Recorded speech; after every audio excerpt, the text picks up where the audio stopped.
Sí, se podemos escoitar o partido no Temple, por sempre, David, supoño que satisfeito e contento por esas paradas, non? Na quenda de penaltis que lle deu ese cambio ao partido.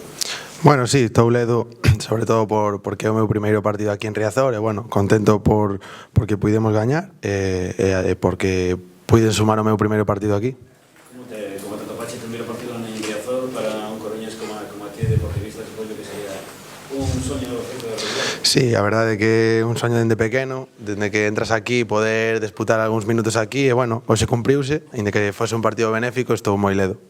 De todo, evidentemente, esa recaudación, o motivo do partido, pero foi unha festa do fútbol galego, con realidade entre as aficións, é un partido que sempre gusta mucho.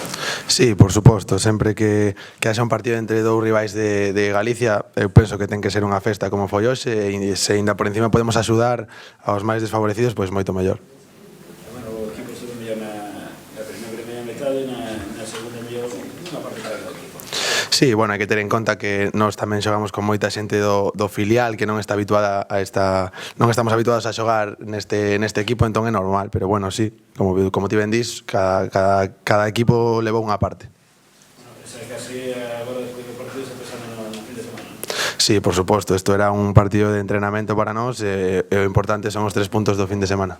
Que che dixeron os compañeros despois da quenda de penaltis? Nada, felicitáronme todos polo partido e polos penaltis. David, que tal estás despois de que o Deportivo fichara outro terceiro porteiro? Pensábamos unido en ti para estar por un equipo. Como levas esa situación e como a levas, David? Ben, eu teño claro que meu equipo é o Fabril, eu teño contrato co Fabril e só penso en traballar e en poder chegar algún día ao primeiro equipo. Sei que teño que xogar co Fabril e é o que en principio vou facer, así que o que estou centrado en traballar e nada máis. Víctor falou contigo, explicouche a idea que había contigo, como foi o asunto? Sí, Víctor explicoume a situación e eu entendina perfectamente e contento por poder entrenar aí con profesionais e seguir mellorando. Vale, Gracias. moi ben. Nada.